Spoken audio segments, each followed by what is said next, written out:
Continuamos con esta selección de obras destacadas de Stephen King. Como comentaba, tras haber realizado el análisis, el vídeo anterior de su novela debut, Carrie, pasaré directamente a su tercer libro, publicado, El Resplandor. Aunque es muy importante y famosa su segunda novela, Salem's Lot, especialmente popularizada por la miniserie de televisión del año 1979, no considero esta de las más destacadas, ya que, como el mismo autor reconoce, se inspiró claramente en la de Drácula, de Bram Stoker. Dice que es una adaptación a finales del siglo XX de la novela Drácula, y hay muchos paralelismos y homenajes a la novela de Stoker. Es también un vampiro que llega de Europa en una caja, que le acompaña un sirviente, se crea un equipo diverso de personajes para matar al vampiro, etcétera, etcétera, etcétera. Es decir, tiene el estilo inimitable de Stephen King, pero el argumento está completamente imitado de Bram Stoker, y por eso, de Drácula de Bram Stoker, y por eso no la considero entre las que deben ser incluidas en esta antología. Así que tras dejar pasar el año 1976 sin publicar, ya que justo Salem's Lot se publicó en octubre del 75, nada más empezarse en 1977, Stephen King edita su tercera novela. El día 28 de enero, Doubleday publica El Resplandor, The Shining, que en castellano se tituló Insólito Esplendor, hasta que la película de Kubrick prefirió el título El Resplandor e hizo que se retitularan todas las novelas. Yo, de hecho, conocí dicha obra con la edición de Plaza Janés de 1987, y fue la primera novela que leí de Stephen King a raíz de la emisión por televisión española de la película en el otoño de 1988. Por lo tanto, ahí conocí al autor y desde entonces le he seguido leyendo prácticamente todo lo que ha publicado. Y finalmente pues me he decidido a realizar esta antología de vídeos. La traducción de esta obra, de la edición Plaza Janés, es de Marta Guastavino y, a diferencia de Carrie, El Resplandor ya es una novela extensa, igual que lo era Salem's Lot. En esta edición tiene 504 páginas. El argumento de la novela, como supongo que será ampliamente conocido, trata de una familia, Jack Torrance, que es un alter ego del Stephen King, ya que también fue profesor, es escritor y ha tenido ciertos problemas con el alcohol, graves problemas con el alcohol. King reconoció haber tenido en el pasado un problema de alcoholismo, aunque no le impidió seguir trabajando, pero bebía varias docenas de latas de cerveza al día, y por eso algo sabe bastante de este asunto. El personaje Torrance ha sido despedido de su trabajo como profesor y tras haber agredido a un alumno, y ahora, gracias a unos contactos que tiene con un amigo también alcohólico, pues consigue el trabajo de vigilante y técnico de mantenimiento de un hotel de temporada en las Montañas Rocosas, que el hotel cerrará durante 7 meses, desde octubre a mayo, y él se ocupará de su mantenimiento y vigilancia acompañado de su mujer Wendy y de su hijo Danny, de 5 años. Al igual que tenía Carrie en la primera novela, Danny tiene poderes, aunque aquí no es telequinesia, sino precognición. Puede ver el futuro a través de visiones y sueños, y telepatía. Puede leer el pensamiento y enviar mensajes telepáticos a otras personas que tengan ese poder, que se llama el resplandor. Durante su primera visita al hotel, durante su traslado al hotel para pasar el invierno, cuando ya se están despidiendo todos los trabajadores de la temporada de verano, el cocinero Halloran, es un hombre negro de 60 años, muy simpático, tiene también ese poder, identifica a Danny como otra persona con el poder y le explica en qué consiste, ya que el niño no tiene idea de qué es lo que le está pasando y por qué sueña todas esas cosas. Le explica también como que el hotel es un lugar no le quiere asustar, pero que hay ciertos peligros, que ciertas cosas que le pueden asustar, aunque no son peligrosas. Lo hace para tranquilizarle y que si alguna vez necesita, pues pida su ayuda gracias al poder del resplandor. Por lo tanto, está claro que la familia va a tener problemas en esa moderna casa, bueno, moderna o antigua. El hotel tiene su historia, como se cuenta bastante durante la novela, en este tipo de casa encantada, que es un hotel de montaña, y aquí hay que dejarlo si no se ha leído la novela o al menos visto la película para entender alguna de las versiones, que ahora al final comentaré las versiones cinematográficas o televisivas, para luego, porque ahora comentaré todo el resto para entender el final. Bueno, menciono un poco las circunstancias que llevaron a King a escribir sobre esto. Tras sus dos primeras novelas, Carrie y Salem's Lot, que están ambientadas en su estado natal y residencial de Maine, decidió que necesitaba un cambio de aires para ambientar otra novela en otro lugar de Estados Unidos, y eligió pasar el verano en las montañas rocosas, en la localidad de Boulder, que es donde vive la familia Torrance antes de su traslado al Hotel Overlook. Tras pasar varios meses en Boulder, a finales de octubre, cuando ya se acababa la temporada de verano, los King, recordemos, Stephen, su esposa Davi, su hija de Naomi de 4 años y su hijo Joe Hill de 2, pues se alojaron en el Hotel Stanley. Es un hotel real cerca de Estes Park, y al ser 30 de octubre y cerrar el 31, el hotel estaba prácticamente vacío. Durante la cena no coincidieron con otros huéspedes y no había nadie en los pasillos. De manera que esto naturalmente inspiró a Stephen King para escribir una novela ambientada en un hotel de temporada que cerraba durante el invierno. Y ya digo, una vez publicada la novela, tras una redacción de un par de años, desde octubre del 74 a enero del 77, recordemos que antes entre medias ha escrito Salem's Lot también y publicado, pues la estructura de la novela es la siguiente.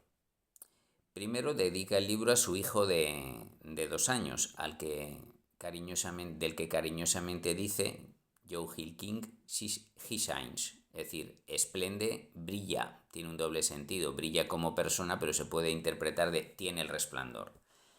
Igual que dedicó el primer libro a su esposa, el segundo es a su hijo, en el que claramente está inspirado el personaje de Danny, aunque Danny es un poco más mayor para que pueda andar, hablar, etc. Y después empieza una curiosa advertencia tipo todo parecido con la realidad es pura coincidencia. Sin citar el Hotel Stanley, da a entender que el Hotel Overlook no se inspira en a ninguno de los hoteles de temporada que hay en las montañas rocosas en Colorado. Aunque sí se inspira en el Stanley, por motivos de no hacer publicidad negativa, no quiere mencionar que está claramente inspirado en ese lugar, aunque ahora, visto el éxito de la novela y posterior película, el Stanley, si acaso, es más demandado precisamente por esto. Actualmente cuesta unos 300 euros pasar allí una noche en temporada de otoño. Después la novela sigue con dos citas, dos citas, una bibliográfica, una literaria y otra artística. La literaria es un fragmento de La máscara de la muerte roja, de Edgar Allan Poe, un relato de terror del famoso Poe, que se ambienta en un baile de máscaras, que recordemos que El Resplandor hay un pasaje, también escena en la película, de un baile de máscaras. Y también cita al pintor español Francisco de Goya, con la famosa frase «El sueño de la razón produce monstruos». Después ya entra en materia con la novela en sí. Como ya digo que es extensa, está dividida en 5 partes que en total suman 58 capítulos numerados. Toda la novela está narrada en tercera persona y desde 4 puntos de vista, que son los 4 protagonistas. Quien más aparece es Jack Torrance, el padre, seguido de Danny, el hijo con poderes, Wendy en menor medida, la esposa, y también Dick Halloran. Aparece su punto de vista en menos ocasiones y sobre todo al final, claro, cuando se reclama su ayuda. Las 5 partes son las siguientes: preliminares, que sucede antes de que la familia se traslade al hotel; el día del cierre, que transcurre íntegramente en el 30 de septiembre, que es cuando van al hotel, lo conocen, Danny conoce a Halloran, etc.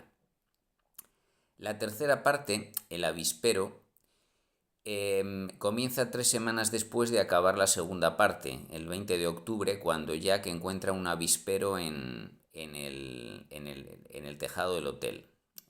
Es todo un símbolo del poder maligno de ese edificio.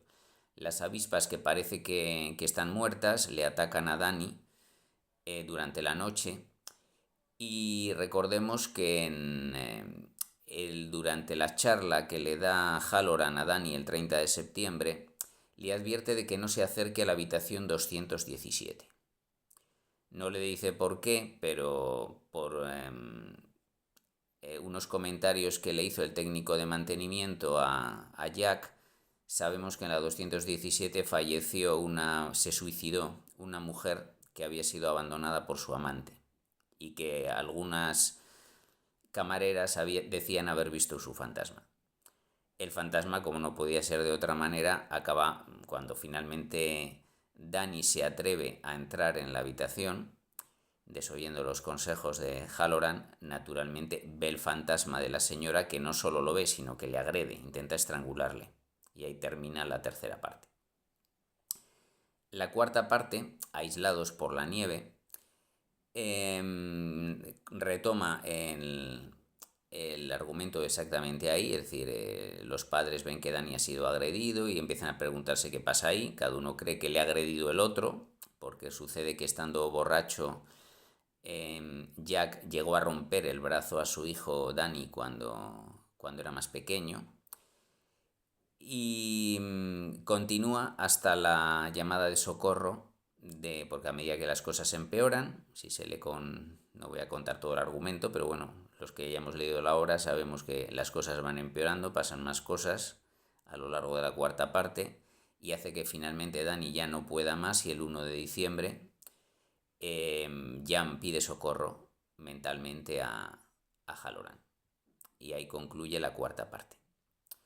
La quinta parte, cuestión de vida o muerte, tiene lugar una especie de montaje paralelo, en el que se ve cómo ya Jack se vuelve definitivamente loco por culpa de que, sabemos, es poseído por los fantasmas del hotel, intenta asesinar a su familia. Y mientras tanto, Halloran, desde Florida, que es donde está trabajando, intenta llegar desesperadamente al hotel, que, como sabemos, está completamente aislado por la nieve, y por lo tanto no es complicado llegar por carretera. Entonces es un viaje complejo que le llevará de Florida a Las Rocosas. No comento más del argumento, ya quien lo ha leído pues lo conoce, y quien no lo ha leído pues debería leerlo. Debemos añadir que la novela tuvo un prólogo y un epílogo más extenso del que tiene. Ambos fueron eliminados en, digamos, la edición final, aunque se han reeditado aisladamente en algunas ocasiones. El epílogo se creyó perdido hasta 2016, pero se ha reencontrado y se incluyó junto al prólogo en una edición especial. Y ahora paso a comentar los pasajes más destacados de la novela. En primer lugar, como decía, en el capítulo 3, que se llama Watson, este personaje, el técnico de mantenimiento, tiene un carácter muy singular, simpático, y es quien, digamos que interesa comparar el capítulo 3, el 10, 11 y 12, porque son diferentes puntos de vista del Hotel Overlook. En el capítulo 3, Watson le comenta a Jack que en el hotel pasan cosas, pero no sabe por qué. Claro, él no tiene ningún poder, pero dice, bueno, que el hotel no es tan maravilloso como se lo había presentado el director. Y Halloran, pues del mismo modo, sí sabe que pasan cosas y a Dani se lo explica, pero tampoco le quiere asustar, así que tampoco le da muchas explicaciones. El capítulo 12, bueno, que también se puede enlazar con el 1, que es entrevista de trabajo, aparece el director del hotel, el señor Ullman, que tiene una visión idílica de su Overlook. Entonces se puede, habla un poco de su historia, que es según él muy edificante porque han pasado presidentes, escritores, artistas, arquitectónicamente es maravilloso, pero claro, es una visión que no se corresponde con la realidad sobrenatural que esconde el hotel y que naturalmente Ullman no lo sabe. Luego podemos destacar el capítulo 16, en el que Danny es atacado por las avispas, y el 18, el álbum de recortes, en el que Jack encuentra en el sótano un álbum de recortes de prensa que narra la historia oculta del Overlook, que a él le parece fascinante y como escritor que es, decide usarlo como inspiración para una novela ambientada en el hotel, en la historia menos edificante del hotel. Esto naturalmente es una trampa que el hotel le tiende para dominarlo. El hotel se supone que está dominado por fuerzas ocultas sobrenaturales que se alimentan de los poderes psíquicos que tiene el hijo y de la maldad que ocurre en él. Ha habido asesinatos, el vigilante anterior, como también sabemos, mató a toda su familia, entonces quiere captar a Jack para que se quede allí con el argumento de que escribirá un gran libro. De hecho, en el capítulo 20-21, Conversación con el señor Ullman y Pensamientos nocturnos, es un intento desesperado de Jack de pedir socorro. Tras haber decidido que va a escribir una novela ambientada en el Overlook, llama al señor Ullman para decírselo, para, digamos, echarle en cara lo mal que según él le trató en la entrevista de trabajo. Pero lo que pretende inconscientemente es que provocarle para que le despida y así no tener que quedarse en el hotel todo el invierno. Está a punto de despedirle, naturalmente, pero intercede su amigo Al Shockley, que también fue alcohólico, que le consiguió el puesto y que le llama por teléfono esa noche para decirle: no se te ocurra escribir un libro sobre nuestro hotel, porque entonces sí que tendremos que echarte a la calle. Y claro, ahí la realidad económica se impone, no puede quedarse sin empleo, etc.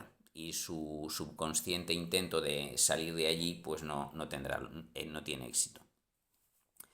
Luego ya tenemos una serie de capítulos de los lugares más peligrosos del Overlook. Tanto en el 23 como en el 34 aparecen los famosos setos de jardín recortados en forma de animal que pueden moverse solos.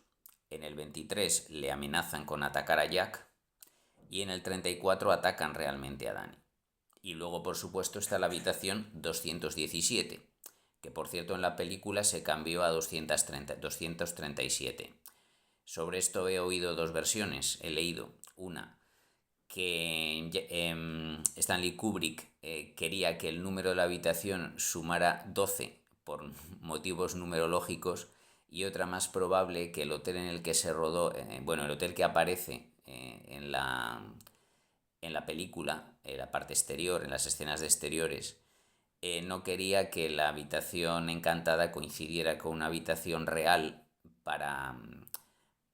porque según ellos nadie querría ocuparla.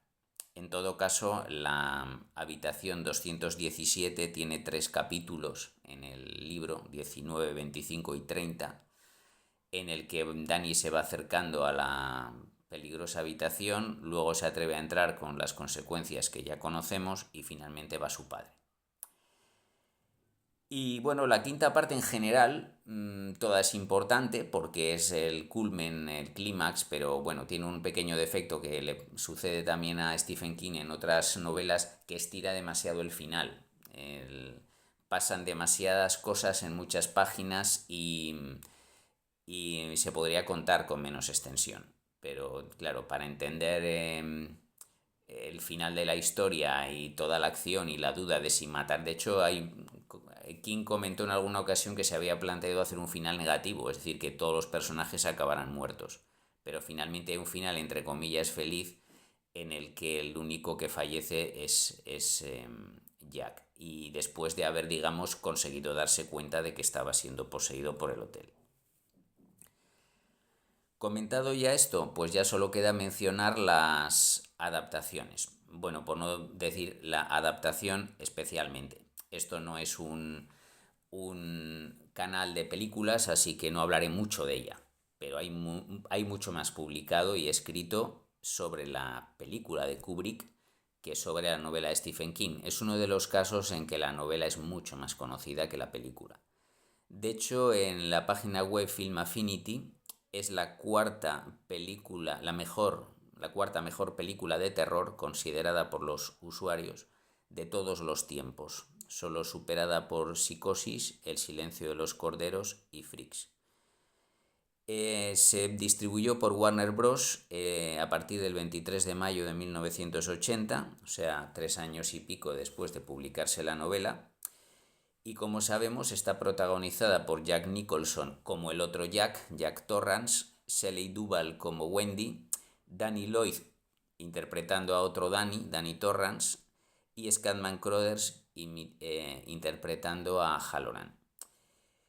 Como es ampliamente conocido, la película no le gustó nada a Stephen King porque decía con bastante razón que alteraba el argumento de su novela. Si lo que pretendemos es que la película sea igual que la novela y lo explique todo, pues sí, tiene razón. Si uno no ha leído la novela, pues no entiende muy bien por qué el hotel está encantado, quiénes son todos esos fantasmas, es decir, hay muchas cosas de la novela que no se entienden, pero la ventaja de las películas de terror es que no necesitan explicarlo todo. La atmósfera de terror está muy bien conseguida, la música, todo lo que ambienta. No estoy tan de acuerdo de que las actuaciones sean excelentes. Jack Nicholson sobreactúa bastante, Shelley Duvall no es una actriz muy destacada. Si acaso están mejor el niño y Scatman Crothers, que tiene un papel más secundario, pero el Resplandor, por su ambientación terrorífica, la película de Kubrick se mantendrá como uno de los grandes logros del cine mundial. Eso es inevitable, pero sí, no sigue al pie de la letra la novela de King y por lo tanto Stephen King quiso sacarse esa espina produciendo una serie para televisión, una miniserie de 4 episodios para televisión en 1997. Steven Weber es Jack, Rebecca de Mornay, conocida por La mano que mece a la cuna, Wendy. Will Horneff es Danny, aunque aquí el niño actor es bastante peor que Danny Lloyd, y Mario Van Peebles es Halloran. Tiene la importancia, aparte de seguir, bueno, y por cierto, Stephen King hace un pequeño cameo haciendo como el director de una orquesta fantasma en el hotel, ya que al fin y al cabo él también es músico aficionado, toca la guitarra en un grupo de Red Bottom Reminders. Y también, por supuesto, la miniserie tiene la ventaja de que se rodó en el propio Hotel Stanley, de manera que podemos ver cómo era el auténtico hotel en el que inspiró y donde estuvo Stephen King y su familia, pues le inspiró para escribir esta novela. Cada una tiene, tanto la versión de televisiva como la cinematográfica, tiene sus ventajas y sus inconvenientes. Una es más espectacular, la de Kubrick, pero la que es más fiel a la novela es lógicamente la producida por Stephen King. Hay que mencionar también que mucho tiempo después, de hecho 25 años, 26 años después, King haría una segunda parte de la novela con Danny ya mayor, que es Doctor Sueño. En el año 2013 se publicó y en 2019 se llevó al cine. No obstante, yo no considero a esta novela como de las mejores de Stephen King, por lo tanto no habrá un análisis tan profundo como acabo de hacer de esta, pero menciono que hay una segunda parte mucho después.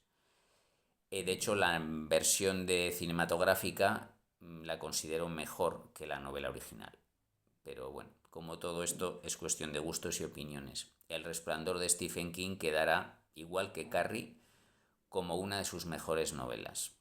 Insisto que yo la incluiría no solo entre las 19 mejores que voy a seleccionar, sino también entre las 10 mejores. Así que gracias de nuevo por escucharme y en el próximo capítulo hablaremos ya de relatos breves, porque el siguiente libro que publicó, El umbral de la noche, es una recopilación de relatos, aunque naturalmente solo comentaré los que considero merecedores de entrar en una antología de relatos. Muchas gracias por escucharme y hasta pronto.